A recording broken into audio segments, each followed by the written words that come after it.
Hello dear students, आज हम पढ़ेंगे बॉडी फ्लूइड एंड सर्कुलेशन में ब्लड क्लॉटिंग और कोआगुलेशन और क्लॉटिंग फैक्टर के बारे में।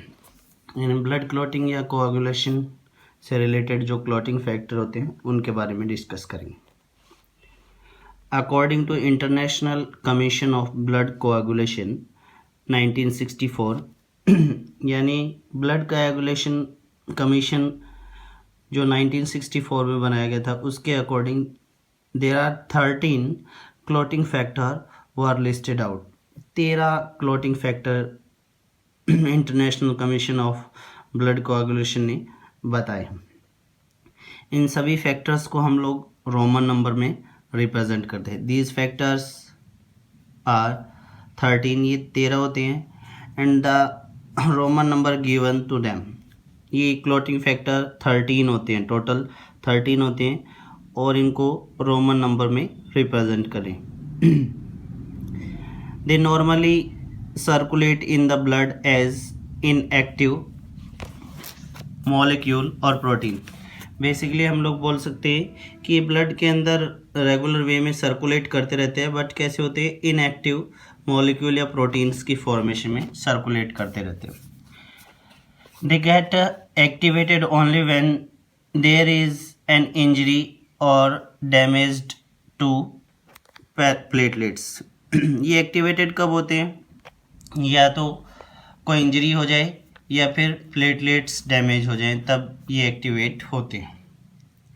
There working is normally cascade mechanism. इनकी वर्किंग को हम लोग नॉर्मली कैस्केड मैकेनिज्म बोलते हैं, जिसके बारे में हम लोग आगे डिस्कस करेंगे। तो 13 क्लॉटिंग फैक्टर्स हैं।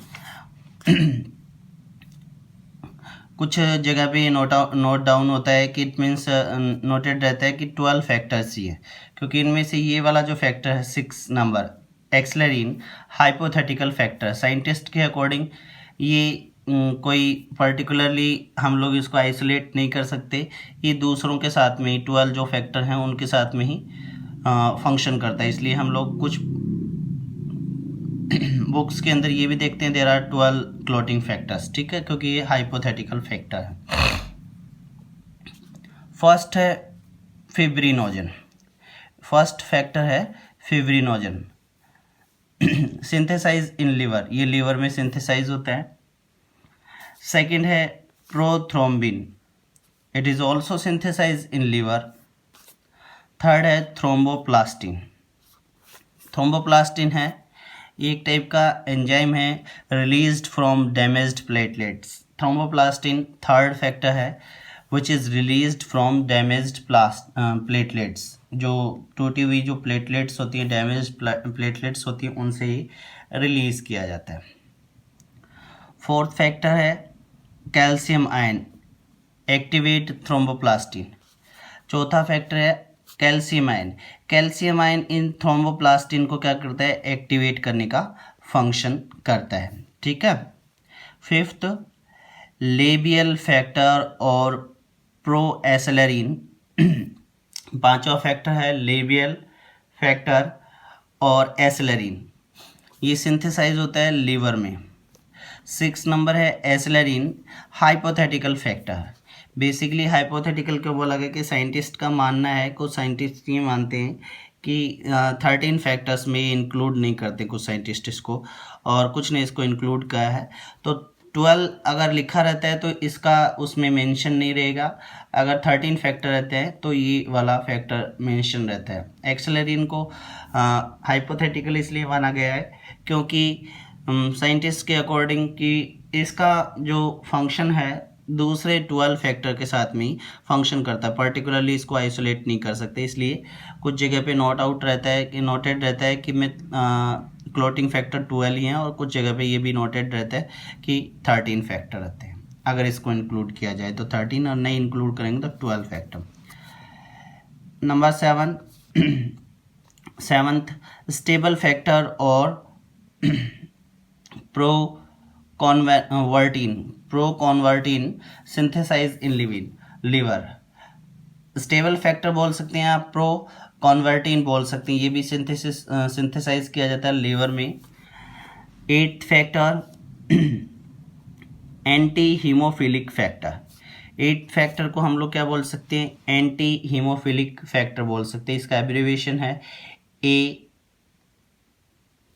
AHF, anti haemophilic factor. अगर एंटी हीमोफिलिक फैक्टर की डिफिशियंसी हो जाती है तो ये कौन सी डिजीज कॉज करता है, haemophilia A type disease cause होती है इससे, ठीक है। नेक्स्ट है क्रिसमस फैक्टर और प्लाज्मा थ्रोम्बोप्लास्टिन। क्रिसमस फैक्टर बोल सकते हो या प्लाज्मा थ्रोम्बोप्लास्टिन कंपोनेंट बोल सकते हैं। इसका एब्रिविएशन है PTC। Deficiency causes haemophilia B. Deficiency होती है तो इसकी तो क्या कॉज हो सकता है, हीमोफीलिया बी कॉज हो सकता है। 10th फैक्टर है Stuart power factor in liver synthesises in liver. और ये स्टुअर्ट पावर फैक्टर इसके जो डिस्कवर्ड साइंटिस्ट हैं उनके नाम से दिया गया है, स्टुअर्ट पावर फैक्टर। ये भी सिंथेसाइज किया जाता है लीवर के अंदर। नेक्स्ट है plasma thromboplastin antecedent. Plasma thromboplastin antecedent PTA abbreviation है, प्लाज्मा थ्रोम्बोप्लास्टिन एंटीसीडेंट। इसकी डिफिशियंसी से होता है हीमोफीलिया सी कॉज होता है। तो 3 टाइप्स के फैक्टर की डिफिशियंसी से क्या हो सकती है, 3 टाइप्स के हीमोफीलिया हो सकती है। अगर AHF एंटी हीमोफिलिक फैक्टर की डिफिशियंसी जो फैक्टर नंबर 8 है तो उससे हीमोफीलिया ए होगा, ठीक है। 9th फैक्टर क्रिसमस फैक्टर और प्लाज्मा थ्रोम्बोप्लास्टिन कंपोनेंट PTC की डिफिशियंसी होती है तो ये कॉज कर सकता है हीमोफीलिया बी टाइप, ठीक है। एंड 11th टाइप, ठीक है, plasma thromboplastin antecedent PTA। Plasma thromboplastin antecedent PTA deficiency से होता है हीमोफीलिया सी।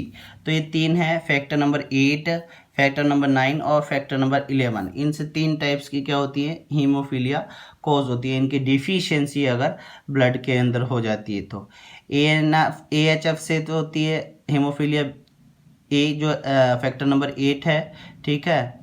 PTC plasma thromboplastin component factor number 9 की डिफिशियंसी होती है बी।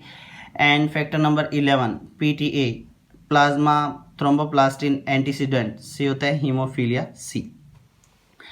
नेक्स्ट है 12 नंबर फैक्टर हेजमैन और सरफेस फैक्टर।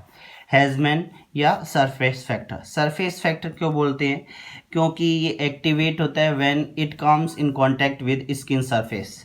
तो सरफेस फैक्टर इसलिए बोला जाता है क्योंकि ये एक्टिवेट तभी हो पाता है जब स्किन सरफेस के कांटेक्ट में आता है, इसलिए इसको सरफेस फैक्टर भी बोल सकते हैं। नेक्स्ट है 13 नंबर फिब्रिन स्टेबलाइजिंग फैक्टर और Laki Lorand factor. Fibrin stabilising factor और लैकी लेवेंट फैक्टर भी बोलते हैं। Released from the blood platelets, ये भी किससे रिलीज किया जाता है, ब्लड प्लेटलेट से रिलीज किया जाता है। तो ये प्रोसेस जब फिब्रिनोजन से स्टार्ट हो रही है, ठीक है, फर्स्ट फैक्टर से स्टार्ट हो रही है और फिब्रिन पर आके एंड हो रही है, जो क्या है कि इट मीन्स एक क्लोट फॉर्मेशन का फॉर्मेशन है। इट मीन्स क्लोट बनाने वाला प्रोटीन है, क्लस्टर्स बना देता है, ठीक है।